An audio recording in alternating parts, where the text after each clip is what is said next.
Okay, we are doing this. Hello. Thank you for accepting the invitation to the Hollow. And I would like to introduce our first real long-term project, which is this very old and beat up composition book. Okay, pause. We're going to change up the flow of the video a little bit. We're going to be drawing Flora from Winx Club. Kind of a redesign. It's not much of a... I'm not going to say it's not a purposeful redesign, because it was purposeful in the fact that I'm pretty sure little me drew her differently on purpose. But for this video, I'm not really going through the process of redesigning my redesign. I'm just going with the flow and see what feels right. Seeing what feels right and just trying to get this done. The whole crux of this video has just been trying to get it done. I have not wanted to work on this video, to be honest. And I do think a part of that is because of what I had planned on half of this video being about. But before we get to that, I wanted to better explain through voiceover what the goal of this sketchbook project was. This sketchbook is my favorite sketchbook that I have. I have more memories of more positive responses when showing others the sketchbook, and I look through it pretty frequently. It has a lot of finished artwork in it, and the time period that it kind of covers in my art journey from like 5th grade through middle school is a pretty formative period. So I feel like going through it all again and actually putting the effort in to redraw everything with my current artistic understanding, and hopefully also learning while doing it, learning more, refining my current art style, learning better drawing techniques, and just using my, I'll say, signature sketchbook as a means of helping me grow and get back into doing art more, because I haven't been doing it as often as I would like, and this channel is me trying to fix that, because I do miss doing art and I'm constantly coming up with ideas. It's just a matter of me actually getting around to doing it and committing to it. So that's the purpose of this series. Is going to be a series, as you know. The book is not full. The book is not full, but it's basically full. And maybe when we're done with this book, I might choose another one of my old sketchbooks to go through, because I have, especially a lot of the ones from when I was younger, they all have like fully finished artworks. They're not just like sketches. So maybe I'll pick another one of those and we can kind of continue. But for right now, I think this book should get us a good playlist size of videos to get through. So please, subscribe, accept your invitation to the Hollow to see more of those as they come out. And Now we're going to get to, I think the main thing that was keeping me from actually wanting to work on this video was the topic that I wanted to talk about, which was this dang Winx Club quote-unquote reboot. It's tear-inducing. It's anger-inducing. The reboot it's not a reboot. So I'm going into this rant as if I will never be talking about this reboot again on this channel for any reason whatsoever.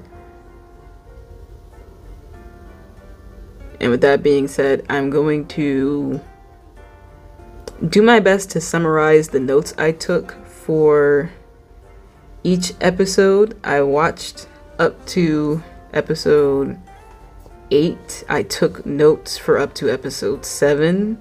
I didn't bother taking I didn't bother taking notes on episode 8 because I am already clocked out. Mentally. Completely clocked out. There's nothing saving it. I'm sure there's some things worth attempting to salvage in this, and by some I mean about 50 cents worth in comparison to the $100 that you would probably want to be compared to. But I'm going to try to get some of this off my chest, and feel free to share any grievances you have with the reboot in the comments, or if you want to be more on a positive note, share your earliest Winx Club memory, or share the story about how you found Winx Club and what it's meant to you over the years. It's just something positive to break up the current conversation, because the current conversation is really upsetting. So, warning, I don't like the music in the show at all. I know some people don't mind the music. I hate all of it. Every time a song plays, I feel my physical being retreat inward. None of the songs are good, and even if I was to warm up to them, I just don't think they fit in with the show. Winx Club has had a really consistent musical identity, and I genuinely do not think that the music in this iteration of the series fits into that musical identity. It's really synth pop, and Winx Club has never been, what? I guess it's not really synth pop. Not synth pop, but more electronic. It's just more electronic when Winx is typically like guitarist, acoustic, never whatever the new opening theme song is, and the song that plays while they're doing their flying montage. And what was it, episode 4? Yeah, episode 4. I really didn't like that song at all, but I'm getting ahead of myself. Episode 1 and 2 both have very rough pacing, and episode 1 and 2 have this pacing where it feels like they did not want to do any setup for anything. So it feels kind of like the Nickelodeon specials, but worse, because at least the Nickelodeon specials were trying to set up, actively going out of their way to speed run setting up the the characters and summarizing the first 2 seasons, which I don't know why they would choose to do that anyway, but it was effective because they still kept, from my memory, they still kept important character moments for each of the girls, and it wasn't trying to cram. They were movie length specials. I'm pretty sure each one was an hour.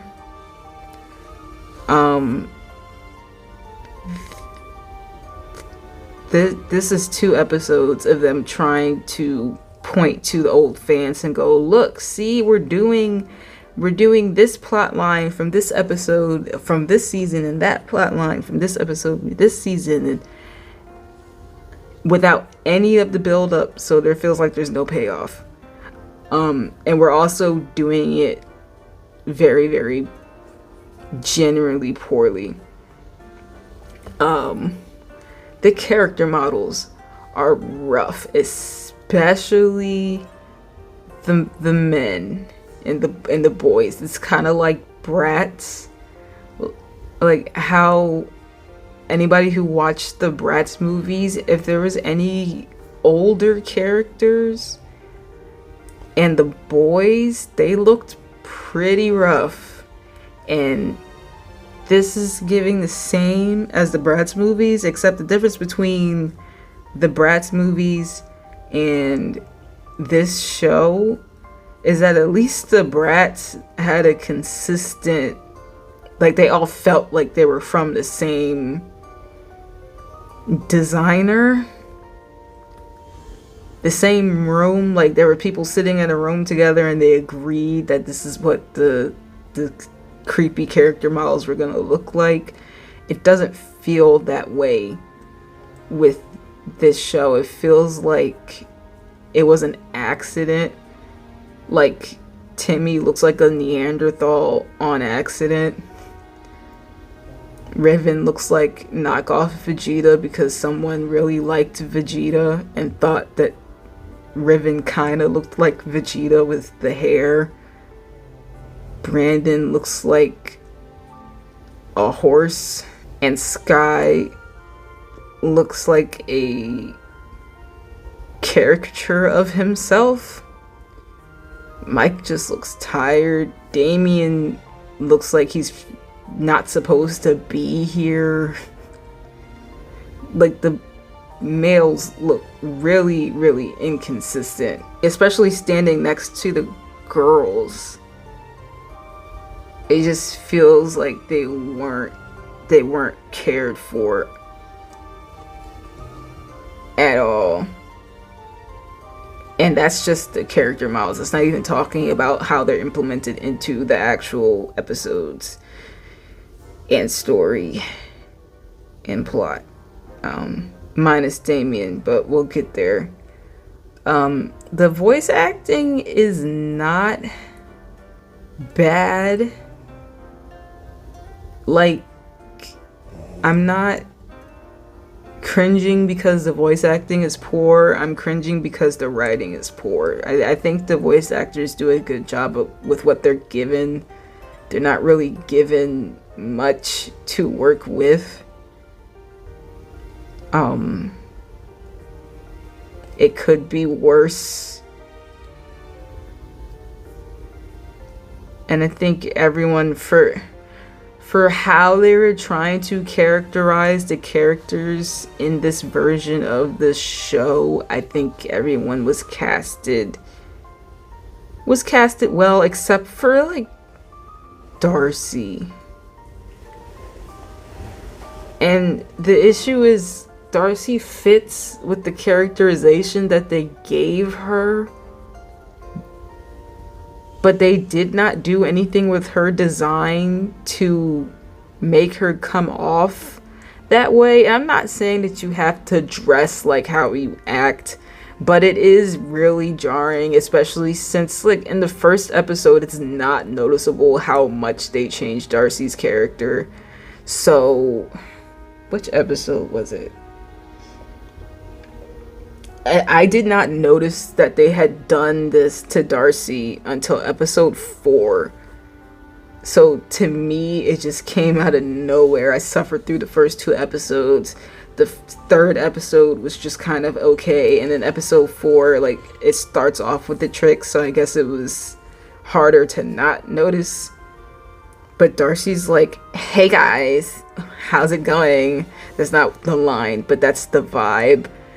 And I'm sitting there confused because I didn't even realize they had done this to her. And there's no visual indication that they had done this to her. She just still looks like Darcy, like how Icy and Stormy still look like Icy and Stormy. And they act like Icy and Stormy. I don't know why they chose. I guess they wanted to have a comic relief Trix. But when I thought comic relief Trix sister, I always thought that was Stormy, just because she was a little bit more on the... They were always all saying quips, but she just seemed like the one that was always more on the cracking joke side of things. So I don't know why they decided to choose Darcy to be the clown, but okay.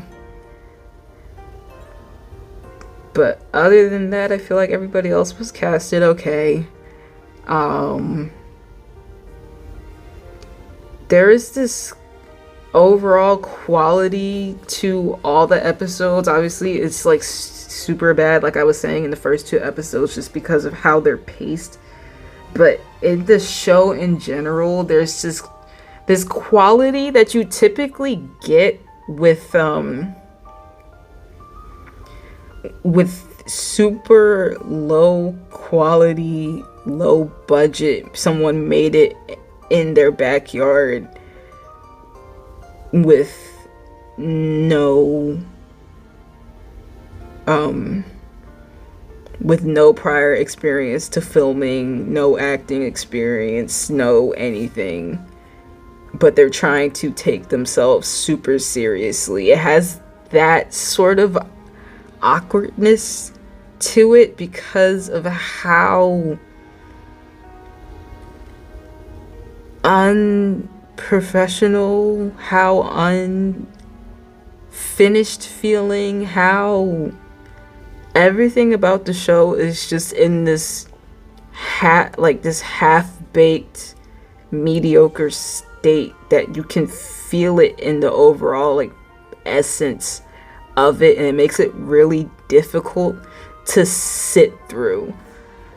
Like, if anyone has ever watched like one of those like notoriously bad, like, you're gonna find it at the bottom of like a DVD bin type movies, like Joshua and the Promised Land, or those cars knockoff movies.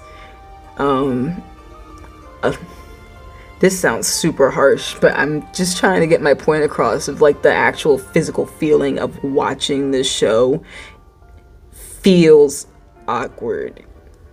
And I think a huge part of that is just the poor execution and it being in CG. Because when you do CG animation, it's a lot. You do CG animation and the animation mistakes are a little bit harder to just ignore, because the original series had a fair share of animation mistakes and inconsistencies, but they were never distracting. Like, if you noticed it, it was like a nice little ha-ha hee-hee that happened, or if you didn't notice it and someone pointed it out to you, you'd be like, oh, it was like you blink and you miss it, or you're too busy paying attention to what the characters are doing to even notice. In this, it's so hard to not notice anything that's like even slightly off, or anything that's just completely off. And you just can't ignore it. And it's so many instances of characters stopping mid animation just to like pose like they're in a video game. Like when you're in a video game and you talk to one NPC and then the other NPCs around you just kind of stop. That type of stuff goes on in like the first episode. There's an animation error where Bloom's skirt disappears while she's in her fairy form when she's flying around with I think she's flying around with Flora, and you can still see the animation error in the opening cinematic, but because that also happens in episode 4, in the actual episode they fixed it. So I don't know why they couldn't go back into the opening sequence and edit in the fixed animation clip. They just didn't bother doing that. And it's so noticeable. Like, I noticed that when they first put it up on YouTube, put the opening cinematic up on YouTube. So I don't know why they didn't go in to fix it, but they just chose not to do that. And what episode was it? Because I didn't make a note of it, but Unicorn of War noticed it. I'm pretty sure it was episode 4. I lied. It was episode 3. Yeah, episode 3, Aisha goes cross-eyed when looking up. In episode 4, when they're flying around together, Bloom's like, hey girls, let's pick some dandelions. And the dandelions look like cotton fluff when she picks them at first, and then when they go to blow the dandelions to make a wish, they actually turn into like the dandelion seeds, but you don't see them actually like disperse from the cotton fluff because it's just not the same thing at all. So there's no point in showing you that because they wouldn't want to show you that. They're just going to show you these cotton fluffs, they're going to make their wish, and then it's just going to cut. It's just going to hard cut, and it'll already be normal dandelion seeds flying around. Entirely too many, I might add, and it doesn't look as good as I think they thought it did or it would, because they made a whole thing of it. It doesn't look good, but that was the thing. They got rid of Kiko. Kiko is like a, it seems like he's an in-universe, just kind of like mascot character, kind of similar to like Hello Kitty, because Bloom has a plush toy of him and a notebook, and I guess Bloom really used to love taking him everywhere, because when she leaves for Althea, Mike's like, don't forget Kiko, and she's like, I'm 16, I'm too old for Kiko, which I feel like is a huge middle finger to the like original fans in a way, because nobody ever wanted Kiko gone. To my knowledge anyway, I don't think anybody was ever anti-Kiko. So this show that is actively going back to square one of aging down the characters with, I feel like, no intent of letting the characters age up in the first place, that was made for a younger demographic than the original like fans of the show, turning to the camera and saying, I'm too old for Kiko, is kind of crazy and unnecessarily mean.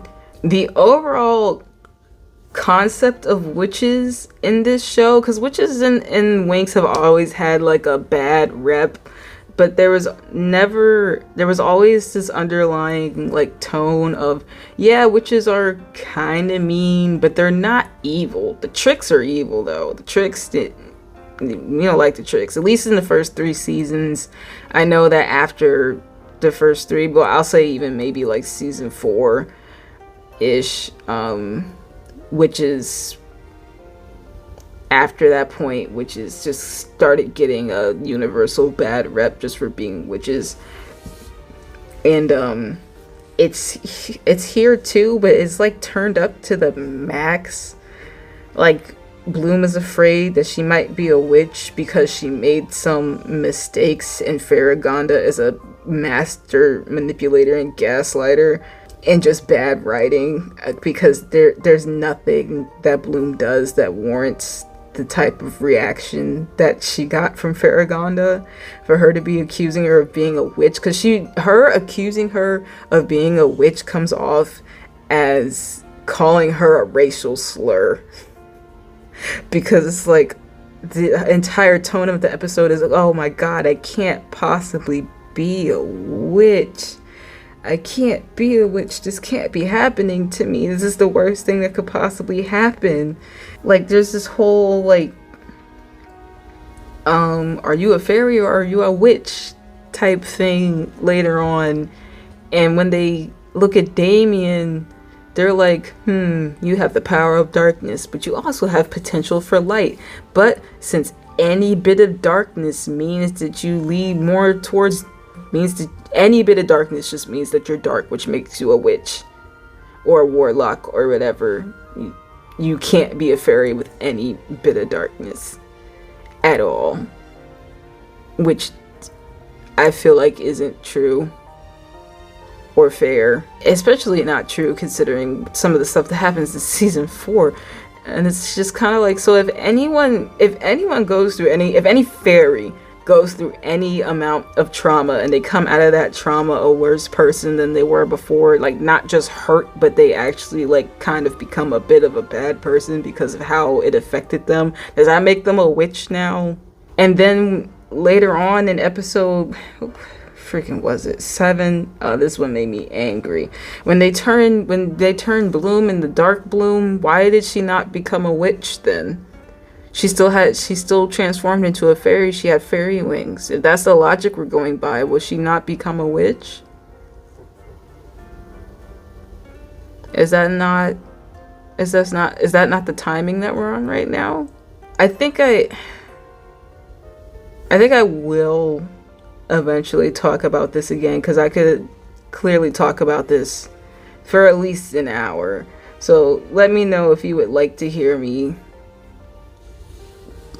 just go through the reboot, try to get my thoughts together a little bit more organized, and I will make plans for it. But I just really, there's so much wrong, and it really does feel disrespectful to the source material. It feels disrespectful to old fans that grew up with the show, and it feels disrespectful to any like newcomers, because just the very basic concept of what it means to make a show that's meant to be consumed, those concepts are not used in the writing for this show. It's not used in the storyboarding. Is not used in it's just not used in anything. There's just no care put into it, and it's really, it's disheartening.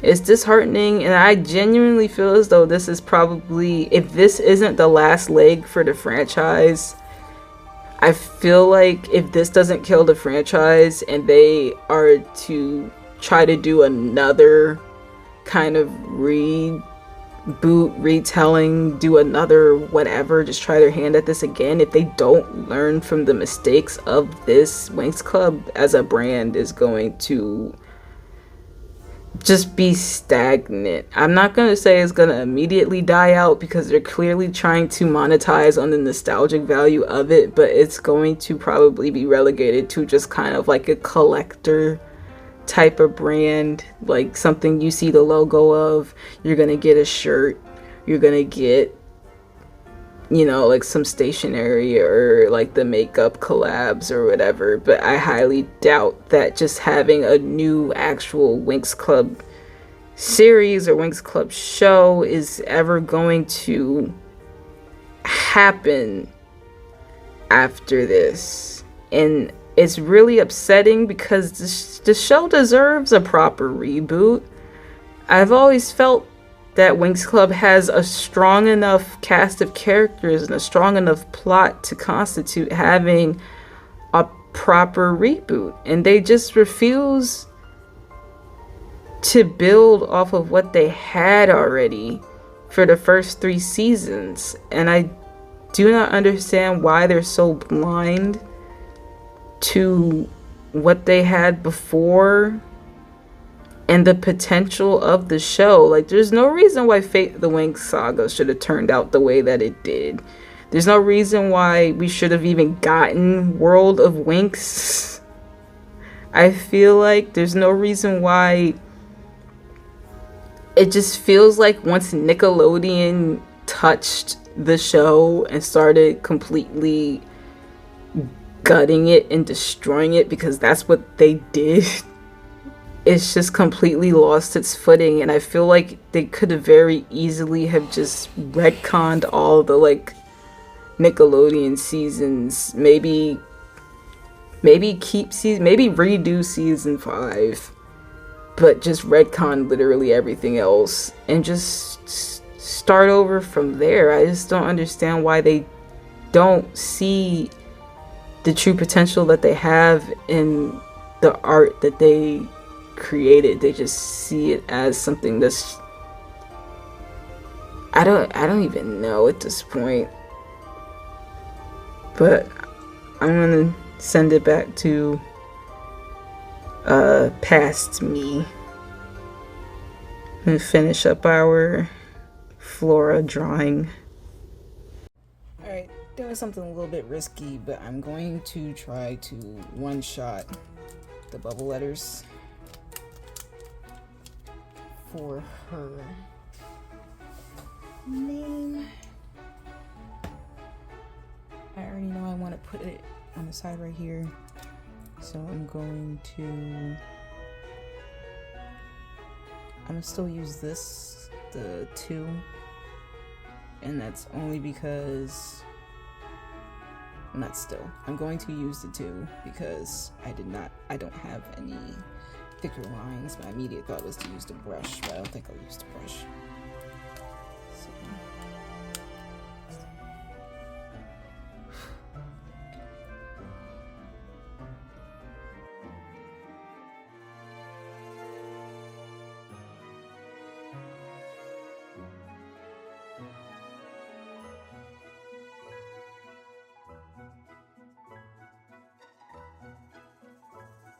Doesn't look too bad.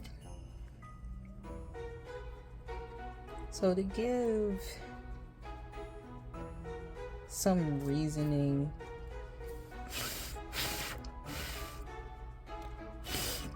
as to why it's flat, like the coloring is flat.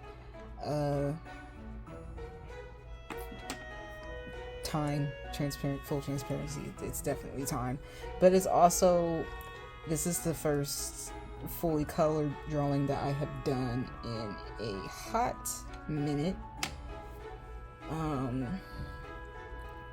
And not saying that I didn't feel like doing more for the coloring job, but I definitely, like I said, I was strapped for time.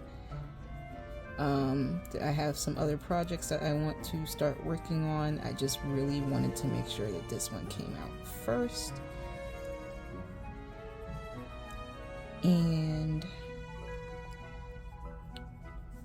I was pretty locked in on just having it look finished, even though there's more that could be done to it.